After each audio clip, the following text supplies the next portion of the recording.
Olá, muito boa tarde, você internauta que nos acompanha aqui no site Notícias Agrícolas. Voltamos com os nossos boletins.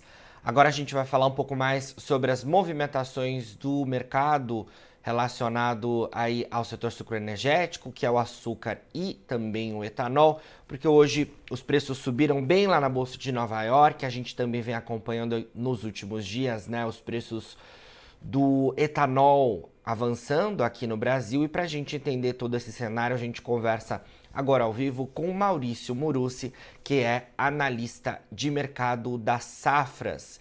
Maurício, muito boa tarde, obrigado pela sua presença aqui com a gente. Olá, muito boa tarde, Jonathan. Muito obrigado aí pelo convite novamente, velho.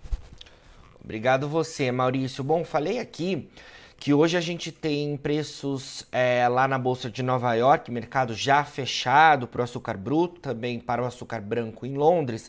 A gente teve boas altas sendo registradas lá no terminal norte-americano, com os preços um pouco mais próximos do patamar de 18 centavos de dólar por libra-peso. Queria que você falasse um pouco para a gente sobre essas movimentações e se a gente tem possibilidade na próxima semana de o adoçante bater aí os 19 centavos. Bom, basicamente os preços do açúcar em Nova York, Jonathan, eles tiveram movimentos de alta, primeiro no início da semana por conta da paralisação dos caminhoneiros, tá? Antes disso já estava chovendo no Centro-Sul. Essas chuvas anteciparam a entre-safra em muitas usinas, tá, da região, tá? Depois disso aí, temos agora, nesse vácuo de poder, que é esse governo de transição que nós temos um aumento muito grande das especulações quanto a novas elevações da gasolina, ou por parte da Petrobras, ou de modo unilateral pelos postos, né, ao longo do país. E valorizações da gasolina permitem que o preço do etanol se eleve, né, sem perder a competitividade de 70%, e com isso ele acaba reduzindo a quantidade do pouco que ainda falta da cana a ser moída aí para o açúcar, né? E aí intensifica ainda mais a questão da redução da oferta do açúcar, né? O que ajuda o terceiro motivo de alta na sustentação dos preços em Nova York que nós estamos vendo no decorrer dessa semana agora e que provavelmente na semana que vem terão ainda alguns vetores de sustentação. Perfeito. Então quer dizer que a gente ainda pode ter, né, esse mercado tendo algum avanço na próxima semana, ou seja, a possibilidade de bons negócios ainda à frente para as usinas e para os produtores de cana-de-açúcar quando a gente fala em termos de açúcar. Queria que você atualizasse para a gente, Maurício, as informações relativas aí a safra 22-23, porque você trouxe esse apontamento que, de alguma forma, a gente tem o impacto das chuvas no Centro-Sul, o que, de alguma forma, já antecipa a entre-safra. Essa realidade está acontecendo em várias unidades do Centro-Sul ou há uma realidade distinta em cada unidade produtora? Não, é de modo meio que generalizado, né? Nós já temos desde o mês passado algumas usinas encerrando mais cedo as atividades, né? Temos mais ou menos umas 20 usinas já fora desde o mês passado de operação, antecipando entre safra, e agora essas chuvas, lembrando que as chuvas, Jonathan, foram em todas as regiões produtoras do Centro-Sul, né? Desde o norte do Paraná até o extremo norte de São Paulo, pegando também o sul de Minas Gerais, tá? Então foi geral, assim, pelo menos a saída por alguns dias, né, de atividade por parte dessas usinas, né, Jonathan? Então, claro que agora, no final dessa semana que a gente está tendo, o tempo voltou a ficar ensolarado, né? E para a semana que vem, nós também temos indicativas aí de tempo aberto, tá? Mas mesmo assim, a antecipação da entre-safra por várias usinas aí, por conta das chuvas, é um vetor que veio para ficar no mercado. E querendo ou não, ainda ao longo de novembro, muita gente iria, de qualquer maneira, sair do mercado para entre-safra, porque é o mês de novembro, né? O mês que vem é dezembro, então eles já completam um ciclo. Perfeito. E quando a gente olha as informações relativas à próxima temporada, né, Maurício? Safra 23-24 aqui no centro-sul do país, que imagino que o mercado já esteja também atento a isso, porque tivemos essas chuvas, então, impactando de alguma forma a moagem nessa reta final de temporada atual, mas imagino que isso seja benéfico para a próxima temporada, porque a gente não viu de alguma forma os preços recuando nesse sentido. Porque é muito cedo ainda, Jonathan, esses impactos aí das chuvas. Primeiro porque a gente, de fato, ainda não começou a entre safra, né? Claro que os mapas de clima, que até nós aqui das Safras e Mercado fornecemos para os nossos clientes, indicam que os meses de dezembro e janeiro devem ser altamente chuvosos.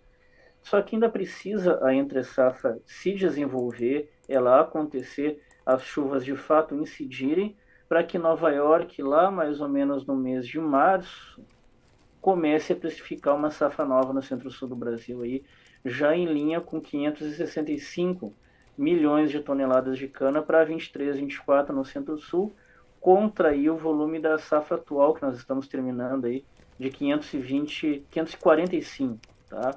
Que seria uma alta de pouco mais de 3%, aí, 4%, beirando a 4%. Tá? E para o açúcar no centro-sul a gente passa de produção de 33 para 36 milhões de toneladas. Perfeito.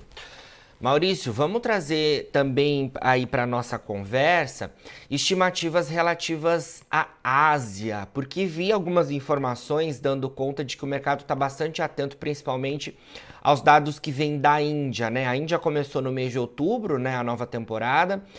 Queria saber um pouco mais sobre as expectativas desse novo ciclo que começa por lá. Além disso, a gente tem informações também de que o país pode logo mais anunciar aquelas cotas, né, de exportação para esse ciclo. Como é que está a expectativa do mercado nesse sentido? Tem muito ruído de informação no mercado, né, Jonathan? A Indian Sugar Mills Association, ela disse no mês passado que ela espera que a exportação do país seja 8 milhões de toneladas. Isso é um volume irrisório, né? Perto das 38, 40 milhões que eles vão produzir. Os estoques deles estão crescendo muito, a demanda interna não cresce, e a questão da produção de etanol para compensar a oferta de açúcar resolve o problema só no longo prazo. Mas, em tese, muita gente repercutiu isso no mercado, muita notícia, né?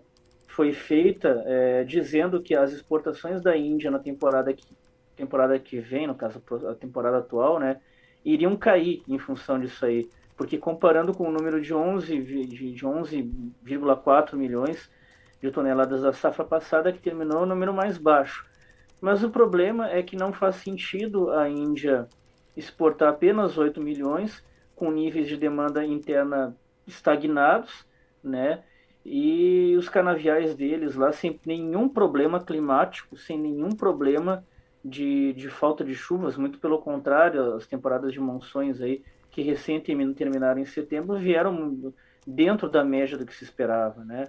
Então, a expectativa é que esses 8 milhões de toneladas que a Indian Sugar Mills Association anunciou sejam corrigidas ao longo do tempo, né? A nossa expectativa das safras de mercado é de 12 a 13 milhões de exportações. Então, tem um espaço para um grande volume de correção. E detalhe que o adido do USDA na Índia falou que a expectativa do USDA é de 9,4 milhões de toneladas, né? Então, o próprio USDA, ainda que conservador e muito cuidadoso nesse sentido, estimou uma produção de 1,5 milhão, quase 1,5 milhão de toneladas a mais do que a Indian Sugar Mills Association estima, né? Então, Jonathan, apesar desses números prévios aí, a safra da Ásia vai dar muita surpresa ainda ao redor no mercado nos próximos meses, né?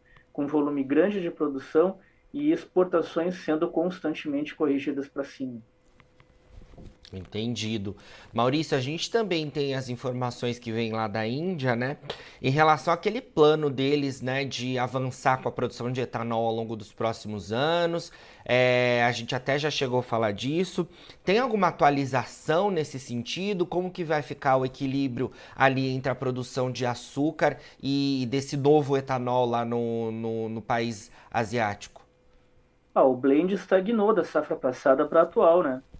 Ele passou há 3 anos atrás era 8%, era 5%, aí depois ele subiu para 8% há 2 anos atrás. Do ano retrasado para cá foi de 8 para 10, tá? E da safra passada para cá ela ficou em 10%. Então o blend estagnou. Então fica muito complicado esses níveis de crescimento cada vez menores no blend da Índia, sendo que a meta deles de 25% no blend de 2030 foi antecipada para 2025. Mas como que ela vai chegar a 25% em 2025 se o crescimento no blend está zerado e zerado porque já vinha diminuindo a cada safra nas últimas 3 temporadas, né? Então, pelo lado do etanol, não há grande novidade na Índia. Eles reduziram, né, o imposto sobre mistura, que era de 15% para 5%, mas agora a questão esbarrou na capacidade dos motores. Lá. Lembrando que que a Índia é um país que tem veículos a gasolina e não flex, né? Então a capacidade do motor é muito limitada em absorver um blend muito grande de anidro a gasolina, né? Então não é questão de baixar imposto ou não, que nem eles fizeram há uns 3 meses atrás. Certo. Maurício, vamos trazer também as informações relativas ao etanol, só que aqui no Brasil, né? A gente viu os preços do etanol nas últimas semanas, podemos dizer assim, né? Avançando, né? O estreitamento na paridade com a gasolina diminuiu bastante. Em muitos lugares, inclusive aqui do estado de São Paulo, a gente já não tem mais o etanol competitivo, né, ante o combustível de origem fóssil. Queria que você atualizasse para a gente esse cenário relativo ao mercado do etanol. Isso já seria também mais um indicativo de que a gente já está com a entre-safra caminhando diante dessas chuvas? O que motivou para você esse avanço do etanol nas últimas semanas? As usinas estão elevando os preços do etanol por conta das chuvas aí, onde tem redução na oferta. A gente tem o mês que vem, dezembro, já é um período que historicamente tem um crescimento muito forte na demanda pelas festividades e férias de final do ano, né? Janeiro também é um período de demanda forte. Então, com a questão da entre-safra e das chuvas, e frente à demanda mais elevada no mês que vem, as usinas estão elevando os preços e não estão preocupadas se a competitividade está sendo perdida com a gasolina. Esse é o que está acontecendo no mercado agora. E é claro que diante, então, desse indicativo aí impactando o mercado do etanol, na próxima semana a gente também pode ver sequência desse cenário, né? A gente pode ver uma intensificação das perdas de competitividade do hidratado frente à gasolina. Perfeito. Vamos aguardar aí todas essas informações para a gente atualizar aqui os nossos internautas, então, em relação ao mercado de açúcar e também de etanol. Maurício, para a gente finalizar, qual que seria o ponto de destaque para os nossos internautas ficarem atentos aí na próxima semana? O que a gente pode estar atento aí ao começar a próxima semana, na sua visão? Possíveis altas na gasolina, tá? Ou por parte da Petrobras ou por parte dos postos unilateralmente, tá? Mesmo que a Petrobras não eleve os preços. E o dia 22, relatório do semestral do USDA sobre o cenário de oferta e demanda internacional do açúcar. Perfeito, vamos estar atentos aí a essas duas informações, então, que podem mexer com o mercado de açúcar e etanol na próxima semana. Maurício, mais uma vez, obrigado pela sua participação aqui com a gente. Bom final de semana e sempre que tiver novidades aí das safras e mercado, venha contar pra gente aqui, tá bom? Excelente final de semana a todos. Um abraço e obrigado novamente pelo convite. Abraço. Falamos aí então com o Maurício Murussi, analista das safras de mercado, a gente trazendo as informações relativas ao açúcar e etanol nesta sexta-feira, mas já com projeções relativas aí à próxima semana. Para você ver essa entrevista completa, é só acessar o nosso site, que estará disponível por lá. Os nossos boletins ficam todos completos, né? E você consegue assistir a íntegra. A gente fica por aqui, daqui a pouquinho tem mais boletins ao vivo.